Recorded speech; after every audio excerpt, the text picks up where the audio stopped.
Retour sur le plateau de TV du Salon de l'immobilier Marseille-Provence pour une nouvelle émission présentée et préparée par la CEPAC, la Caisse d'épargne Provence-Alpes-Corse, et Patrick David Messillier qui est avec nous. Bonjour, rebonjour. Alors, troisième volet des impacts du prélèvement à la source. Comment réduire son impôt en 2018? Alors, j'imagine qu'il n'y a pas de recette miracle, mais quelques petites astuces quand même à avoir en tête, non? Oui, il n'y a pas de recette miracle, tout simplement parce que, encore une fois, je vais le redire, mais c'est important, le mécanisme de calcul de l'impôt reste encore le même. Donc les réductions d'impôts, on l'a vu dans la première thématique, les réductions d'impôts en 2018, malgré le fait qu'on sera non imposable, seront efficaces. C'est-à-dire que, exceptionnellement, l'administration fiscale va transformer ces réductions d'impôts en crédit d'impôt et les remboursera aux investisseurs en 2019, dans la limite de l'impôt qui aurait dû être payé, bien évidemment. C'est-à-dire quelqu'un qui aurait dû payer 3 000 euros d'impôt, s'il a des réductions d'impôt à hauteur de 4 000, l'administration fiscale lui remboursera que 3 000. Donc on ne va pas pouvoir doper tout ça.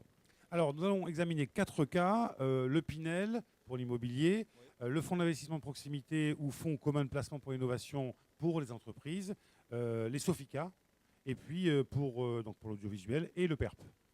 Oui, donc on a choisi quatre dispositifs un petit peu différents, touchant à différents domaines.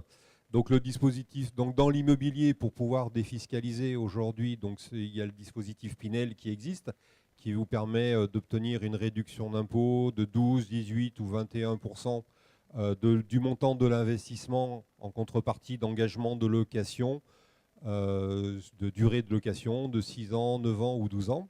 Bien sûr, tous les biens que vous allez, le bien que vous allez pouvoir acquérir doit répondre à des critères, dans du neuf, avec de l'ancien, avec de certains travaux, des critères de zone géographique, des critères de prix au mètre carré et des critères aussi derrière de revenus de locataires et de loyers. Alors, pour défiscaliser en 2018 avec un investissement Pinel, c'est très compliqué puisque, comme on le disait tout à l'heure, on est quand même au mois d'octobre. Donc trouver aujourd'hui un appartement neuf et arriver à l'acheter, ça paraît compliqué, hormis avoir un désistement de dernière minute. Mais bon, patrimonialement, c'est peut-être un petit peu compliqué. Donc il y a des solutions qui existent au niveau des dispositifs Pinel, c'est les SCPI, donc les sociétés de placement immobilier, qui, elles, sont des sociétés qui gèrent du patrimoine immobilier, qui répondent aux critères du dispositif Pinel.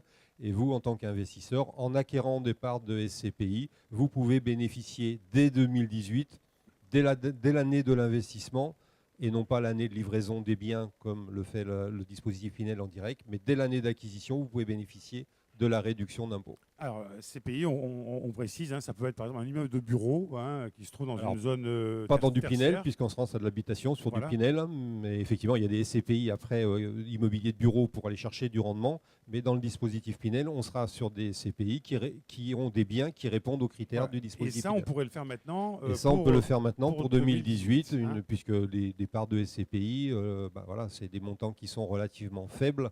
Les parts sont à 5 000 euros et permettent d'acquérir très rapidement les biens.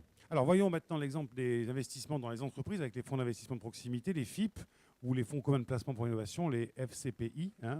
On est un peu dans le même principe que Pinel et SCPI. Voilà. Là, c'est une bonne solution d'investir dans une entreprise? Alors après, c'est une bonne solution. C'est une solution différente de l'immobilier. L'immobilier, c'est un investissement pierre, sur lequel le français, on est très attaché. On est dans le salon de l'immobilier. Donc, voilà. Et donc, c'est un investissement plus ou moins sécurisé et qui part sur du long terme. Par contre, les FIP, FCPI, c'est vraiment en faveur des entreprises et permettent le développement d'entreprises en proximité. Ce sont des PME, des petites et moyennes entreprises. Donc effectivement, là, le niveau de risque est important au niveau de l'investissement puisqu'il n'y a aucune garantie de capital dessus. Mais en contrepartie, vous avez une réduction d'impôt égale à 18% de votre investissement, qui peut être porté à 38% si les sociétés sont en Corse. Et donc qui permet d'avoir quand même des durées de détention beaucoup plus courtes, puisque là, on est sur des durées de fonds qui dure 8 ans ou 10 ans. Ce qui veut dire, quand je lis votre tableau, que si j'ai par exemple, parce que ça peut être aussi de l'investissement familial, hein, on a un fils qui a une entreprise, parce que pour investir dans une entreprise, il faut connaître quand même beaucoup de choses. Donc par exemple, on a un fils ou un neveu, ou enfin un parent qui a une entreprise. Si j'investis 24 000 euros, je vais pouvoir déduire 18% de 24 000 euros. C'est ça, hein? Tout à fait, avec un engagement de conservation De 5 d'épargne ans. de minimum 5 ans. C'est facile en termes je dirais de mise en forme et Acheter des parts dans l'entreprise de son neveu, oui, c'est relativement simple. Hein. Ça, c'est pas très très compliqué. Après, acheter des FIP et des CPI, c'est encore plus simple. Il suffit de prendre rendez-vous avec votre conseiller au niveau de la caisse d'épargne et vous Voilà. avez, Et là, on en a à disposition. Il n'y a Voilà. pas de souci. Et là, vous Après- avez toute une liste d'entreprises.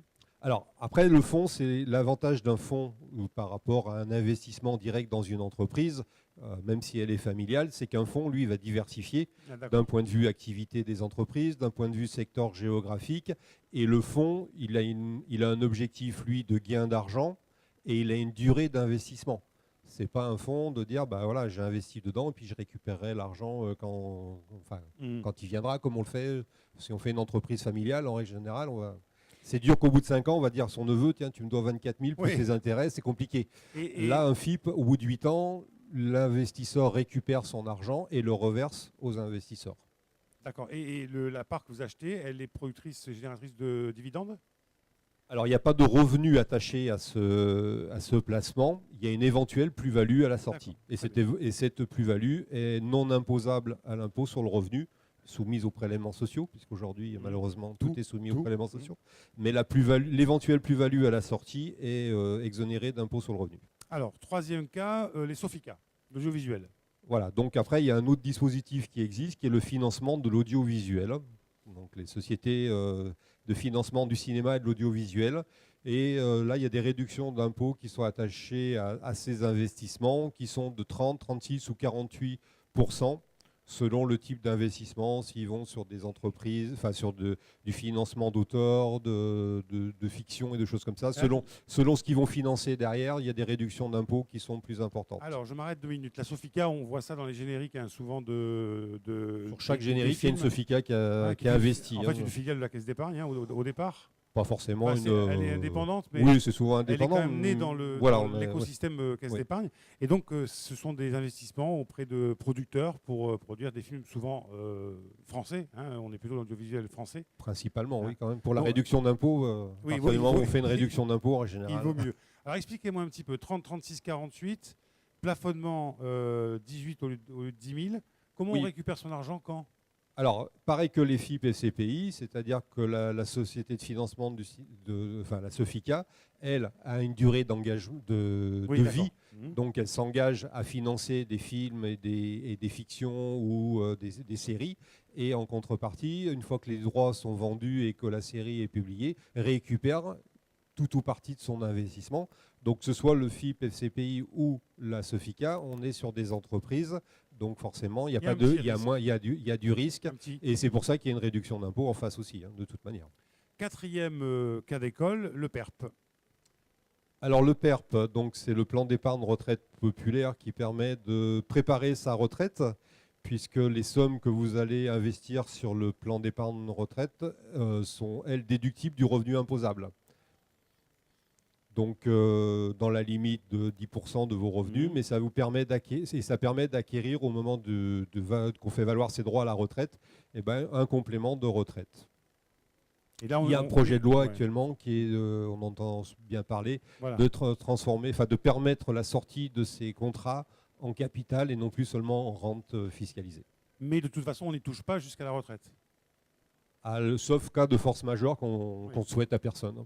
Oui, bien sûr. oui, je vois de quoi vous voulez parler. Voilà. Particularité 2019, on le voit. Alors justement, là encore une fois, il y a une clause anti-abus. C'est à peu près le même mécanisme que pour les déficits de fonds de travaux dans les revenus fonciers qu'on a vus tout à l'heure. C'est justement pour éviter que les personnes qui ont des plans, des PERP, en 2018 se disent je ne vais pas verser, puisque comme je n'ai pas d'avantage fiscal, je ne vais pas verser.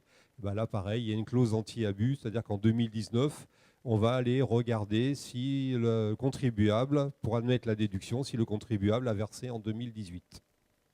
Voilà, si ce n'est pas le cas, il n'y aura que la moyenne qui sera appliquée et non pas la totalité. Donc on revient sur le même mécanisme que les travaux dans les revenus fonciers. Voilà, quelques astuces donc, pour essayer de payer un peu moins d'impôts, de défiscaliser, on va dire, avec soit les SCPI, Pinel, soit le déficit foncier, soit les FIP, soit l'audiovisuel, soit le plan d'épargne retraite populaire. Merci beaucoup d'être venu ce matin pour nous Merci éclairer, un éclairage très intéressant, très technique aussi, mais c'est un peu technique. Évidemment, si vous avez d'autres questions ici dans l'assistance, vous pouvez les poser à Patrick David-Missillier ou alors aller directement sur le stand de la CEPAC qui se trouve tout près du Studio TV. Quant à nous, on se retrouve dans quelques instants pour une nouvelle émission. Merci.